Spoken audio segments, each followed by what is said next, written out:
Hi friends, welcome to మా channel Tejaswini YK.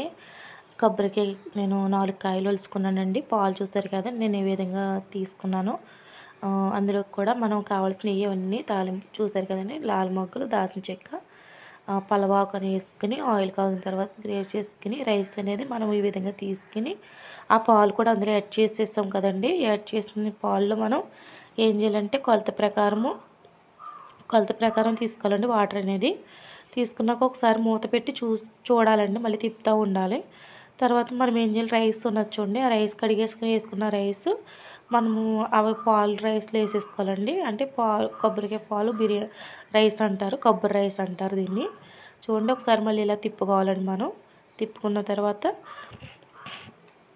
కొంచెం మనం ఇలాగా కలిపేలాగా మొత్తం అంతా సాల్ట్ అయితే వేయకూడదండి. మామూలుగా ఇలాగే తిప్పుకోవాలండి. కొంచెం పసుపు కూడా యాడ్ చేసుకోవాలండి కలర్ కోసం. సాల్ట్ ఎప్పుడు వేయాలంటే మనం రైస్ వేసేసిన తర్వాత వేయాలండి. ముందు వేసుకుంటే పాలు ఇరిగిపోతాయి. చూడండి ఎలా అయిపోయిందో. వేడి వేడి అన్నంలో చికెన్ కర్రీ, కొబ్బరి రైస్ పెట్టుకుని తింటే చాలా సూపర్ టేస్టీ అండి. మీరు కూడా